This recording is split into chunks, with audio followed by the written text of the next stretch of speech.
Hello বন্ধুরা, সবাই কেমন আছেন? আশা করছি সবাই ভালো আছেন, ভালো থাকবেন। বন্ধুরা, আজকে কুকিং উইথ সুনিতার চ্যানেলে এই যে রান্না হবে। এই যে এখানে বড়ি আছে আমার এক প্যাকেট যদিও লাগবে না, তো আমার প্রয়োজন মতো নেব যতটা লাগবে। আর এই যে এখানে সিম আছে, এই দেখুন কেমন এই সিমগুলো, লম্বা লম্বা সিম। তো এই দিয়ে বড়ি দিয়ে আজকে একটা চচ্চড়ি মতো করব। সিম বড়ি, আলু একটা দিলেও দিতে পারি, আলুটা আপনাদেরকে দেখাচ্ছি না। তো ঠিক আছে বন্ধুরা, আমি সিমটা কেটে রেডি করে আবারও রান্নায় ফিরে আসছি। তো চলো সিমটা কেটে নিই।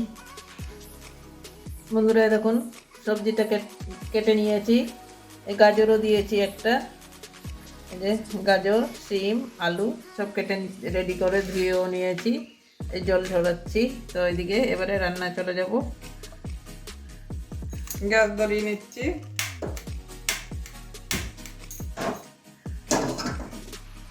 এখন নতুন ধরনের লাইটার, আমার আগের একটা লাইটার ছিল সেটা ভেঙে গেছে, এটা আবার সে অনলাইন অর্ডার করে নিয়েছি।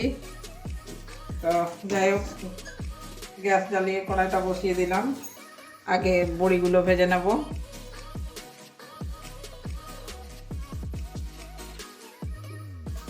কড়াই গরম হয়ে গেছে, তেল ঢেলে নিচ্ছি।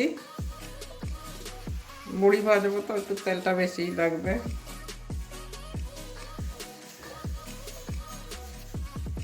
তেল গরম হয়ে গেছে, তেল থেকে ধোঁয়া উঠছে, এবারে বড়িগুলো দিয়ে দেবো।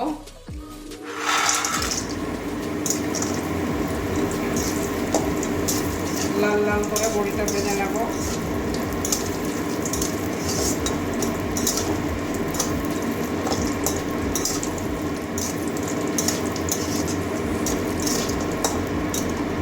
বড়িতে বেশ ভালো তেল টানছে দেখুন। আমাদের এখানে একটা কাকু আছে, সকাল সকাল চলে আসে, ও বলছিল এই বড়িটা নাকি পরশু দিনই বানিয়েছে, আমি আজকেই কিনেছি বড়িটা। বিউলি ডালের বড়ি আছে, লাল লাল করে ভাজা হয়ে গেছে। এবারে বড়িগুলো সব তেল জড়িয়ে জড়িয়ে তুলে নেব।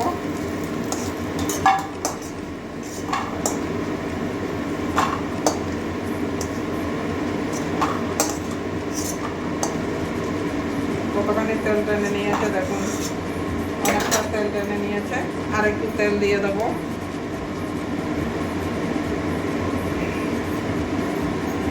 আবারও তেলটা গরম হয়ে গেছে, এবারে আবারও আগে গাজর আলু ভেজে নেবো।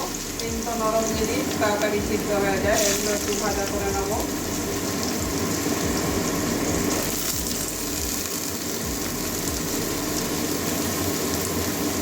একসঙ্গে ভাজতে গেলে ডিমটা একদম নরম হয়ে যাবে, ওই জন্য আলুটা একটু আগেই ভেজে নিচ্ছি। ঢাকা দিয়ে দিয়ে আলুটা ভাজবো।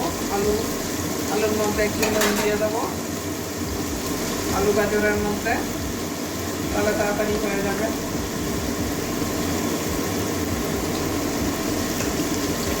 অল্প করেই দিলাম, পরে আবার নুন দেবো।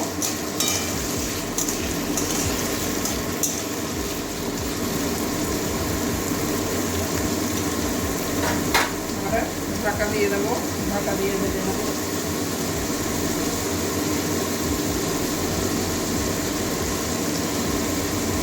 বেগুন থাকলে বেগুনও দেওয়া যেত, কিন্তু আমার কাছে বেগুন নেই, ওই জন্য আমি গাজর আলু দিয়েই চচ্চড়িটা করবো।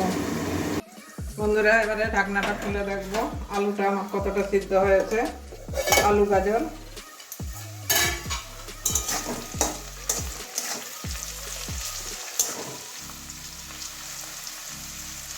দেখুন হাফ সিদ্ধ হয়ে গেছে।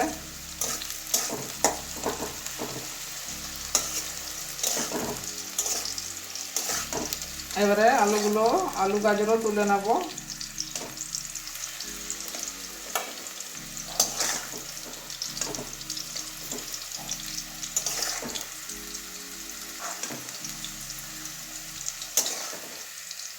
একসঙ্গে ভাজলে সিমটা খুব নরম হয়ে যেত।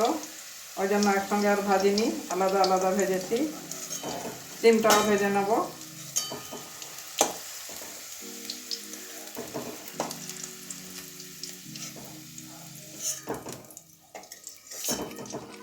এবার ডিমটাও ভেজে নিচ্ছি। সাইডের তেলগুলো একটু পড়ে গেছে, ওটা একটু নেকড়া দিয়ে মুছে নিচ্ছি, না হলে পুড়ে যায়। তো মাজার সময় খুব কষ্ট হয়, তো যে উঠতে চায় না। এবারে ডিমটা আবার ভেজে নেব ওই তেলের মধ্যেই।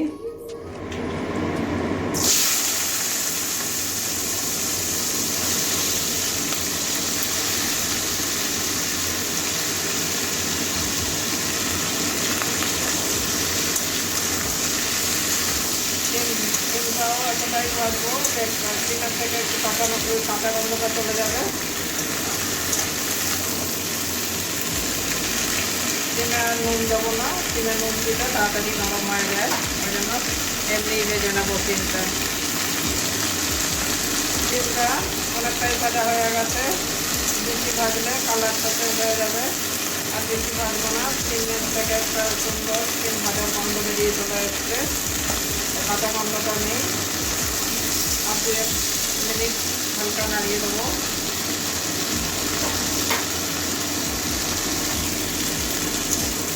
তেলটা ভাজা হয়ে গেছে, এবারে তুলসি দিয়ে একটু সাইড করে দিচ্ছি, তেলটা যাতে চলে যায়। এই তেলেই রান্না করবো, আর তেল দেবো না। মাছটা একটু কমিয়ে দিচ্ছি। এবারে ডিমগুলো সব তুলে নেবো। এবারে সব একসঙ্গে তুলে নিচ্ছি। সব কিছুই ভাজা হয়ে গেছে,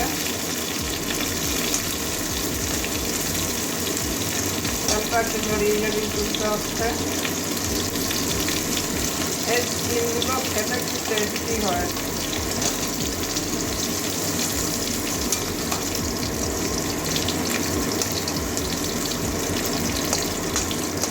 এখানে সব রকম সবজিও দেওয়া যায়, ফুলকপিও দেওয়া যায়, বেগুন, ফুলকপি, লাউ, ডাঁটা এইসব দিয়েও তরকারি করা যায়।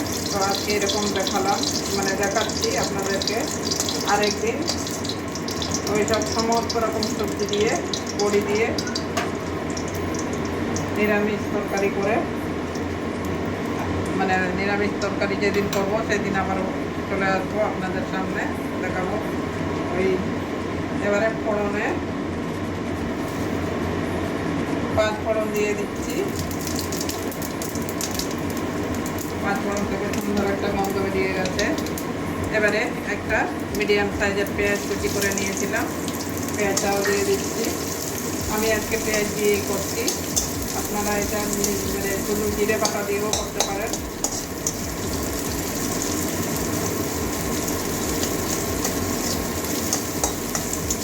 তেলটা কমে গেছে, ওই তেল আসলে অনেক তেল ভাজার মধ্যে অনেক তেল টেনে নিয়েছে, ওই জন্য আমি ওই তেলের মধ্যেই ভাজছি।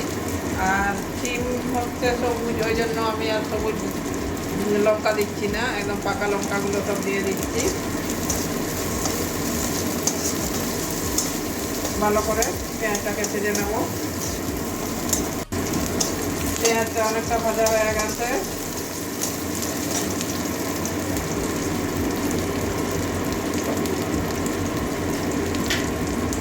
মশলার মধ্যে একটু জিরে গুঁড়ো দিয়ে দেবো। এটা আমার বাড়িতে নিজেই মানে গোটা জিরে কিনে গুঁড়ো করেছি, একটু জিরে গুঁড়ো দিয়ে দিলাম। আর হচ্ছে একটা ছোট্ট দেখে একটা টমেটো কুচি দিয়ে দিচ্ছি। একটু জল দিয়ে কষিয়ে নেবো।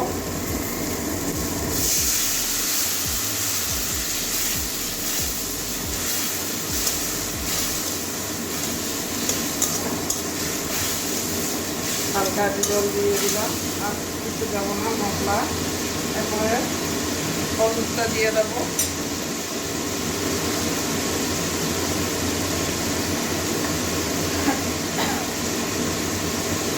পরিমাণ মতো হলুদ দিয়ে দিচ্ছি।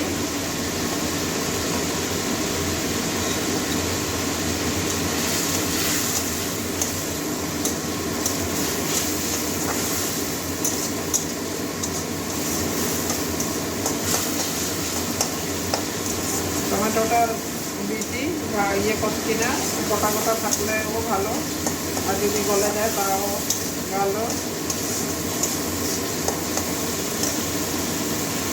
এবারে ভেজে রাখা সমস্ত সবজিগুলো একসঙ্গে দিয়ে দেবো। দেখেছেন কতটা তেল, সব ভাজার মতো তেলগুলো টেনে নিয়েছে।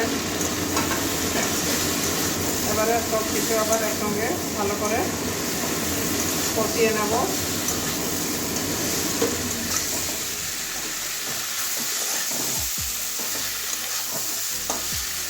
2 মিনিট ভালো করে কষিয়ে নেব। আমার নুনটা আর একটু দিতে হবে, কারণ শুধু আলু গাজর ভাজাতেই নুন দিয়েছিলাম, আর কোনো কিছুতে নুন দেওয়া হয়নি।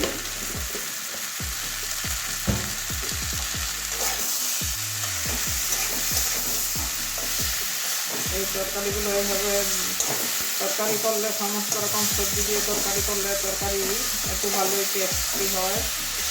আস্তে আস্তে এইসব জিনিস তো উঠে যাবে, স্টিমটা আর পাবো না। গাজর পাওয়া যায়, আলু পাওয়া যায়, স্টিমটা পাওয়া যায় না সবসময়। স্টিমটাও অনেকটাই সিদ্ধ হয়ে গেছে।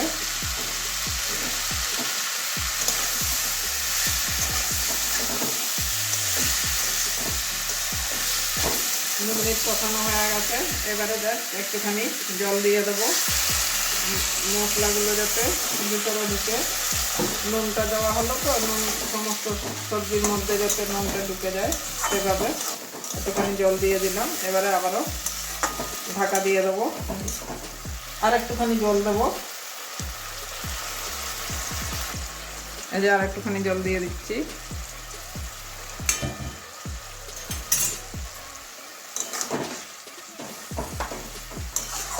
নুনটা দেখে নেবো, যদি প্রয়োজন হয় তাহলে আবার দেবো, আর বেশি হলে তো কিছু করার নেই। বড়িটা দেবো পরে, বড়িতে যা নুনটা নেবে। এবারে ঢাকা দিয়ে দিচ্ছি আবারও 5 মিনিটের জন্য। তো ঠিক আছে বন্ধুরা, 5 মিনিট পরে আবারও ফিরে আসছি। 5 মিনিট পরে আবারও চলে আসলাম। এবারে ঢাকনাটা খুলছি।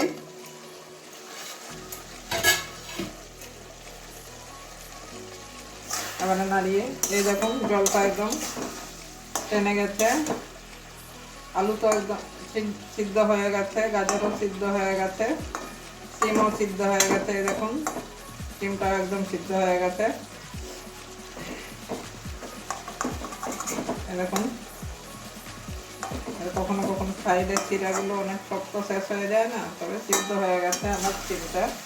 এবারে ভেজে রাখা বড়িটা সব দিয়ে দিলাম, ভালো করে মিশিয়ে নেব।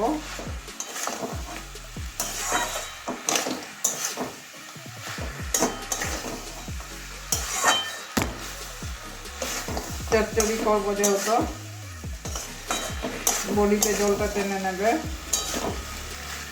একটু একদম আঁচটা কমিয়ে 2 মিনিটের জন্য আবারও ঢেকে দেবো। আঁচটা কমিয়ে দিচ্ছি, আর 2 মিনিটের জন্য আবারও ঢেকে দেবো। জাস্ট বড়িগুলো একটু নুন যাতে ঢুকে যায় বড়ির মধ্যে, ততক্ষণের জন্য ওয়েট করব। 2 মিনিট পরে আবারও চলে আসলাম।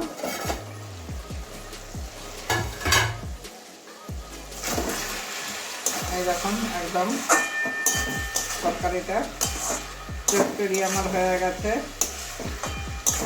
আলু গাজর বড়ি দিয়ে ঠিক চচ্চড়ি। তো এবারে নামিয়ে নিচ্ছি, নামিয়ে একটা বাটির মধ্যে ঢেলে দেখাচ্ছি। বন্ধুরা দেখলেন সমস্ত মানে গাজর আলু সিম চচ্চড়ি করলাম বড়ি দিয়ে। তো এরকম তরকারি খেতে খুবই ভালো লাগে, আপনারা অবশ্যই একদিন বাড়িতে করে দেখবেন।